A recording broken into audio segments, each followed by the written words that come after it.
Și tu la fel, te pupăm, te îmbrățișăm, să ai o zi minunată, distracție plăcută și atunci când vei servi un par de vin sau de suc, să te gândești și la noi.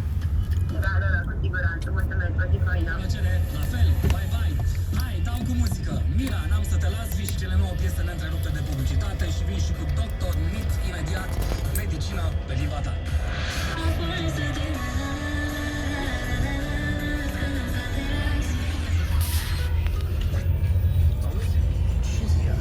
Ce sâmbătă? Ziua aia când stăm acasă și vedem câte sunt de luat.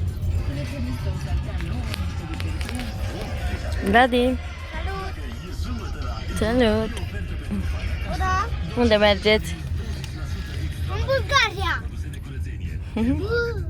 Profită de fiecare ocazie de a gămâi o floare. Surprinde pe cineva.